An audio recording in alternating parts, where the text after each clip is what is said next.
So I'm sitting here on a beautiful sunny morning in the gorgeous grounds of the American Museum and Gardens in Bath at the initial week of the exhibition Dress to Redress by Anishinaabe artist Celeste Pedri-Spade. And I'm sitting here with Kate Hebert, who is the chief curator of the American Museum and Gardens and the driving force, it has to be said, behind getting this exhibition up and going. And I wanted to ask Kate a few questions about her experience and if she's any words of wisdom for other curators going forward who are thinking of exhibiting Indigenous work. So Kate, if you could just say, what have you enjoyed about doing this exhibition? I know it's been a lot of work, but what's been the high point of it for you? I think the high point was when we had our volunteers come and do their preview just before the exhibition opened to the visitors, and just hearing the response from them and the great dialogue and the really interesting questions that were coming from them. This exhibition has given me the opportunity to do something that I've wanted to do for such a long time, to bring those contemporary voices into the museum and really dispel some of those myths about Indigenous North Americans. So to have that opportunity and to explore some really quite big topics and concepts that a lot of people can find quite scary in a way that is accessible and approachable and encourages people to be part of the dialogue has been one of the most rewarding parts of this project. Yeah, because a lot of the things that visitors were saying to me yesterday were to do with pipelines. They were to do with, not really to do with fashion. They were about the Indigenous world and it opening up for them in lots of different ways. Do you have any advice for anyone else following in your footsteps and getting an exhibition like this up and a success? How do you make it a success? So I know it took us about 4 years to plan, and we had Arts and Humanities Research funding from the Arts and Humanities Research Council, and then the American Museum and Gardens also supported this wonderfully, not just with staff time but materially. What do you think are the key elements of making this kind of effort a success?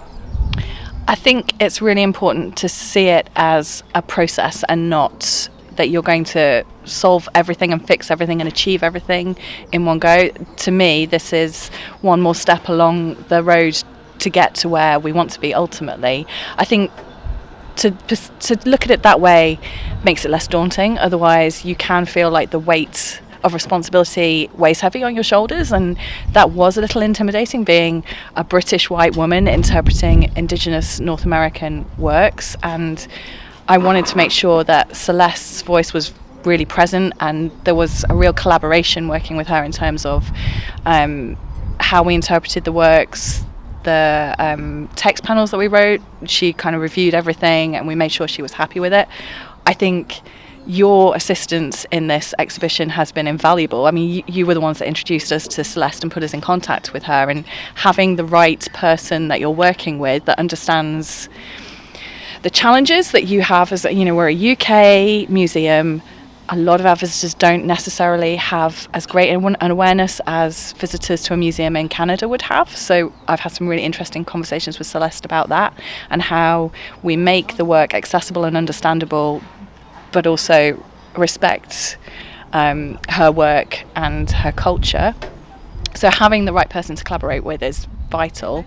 And I think you just have to go with it and accept that you're going to make mistakes, that there will be things that you get wrong, and that you just have to be open to responding to that and adapting as you go along. Yeah.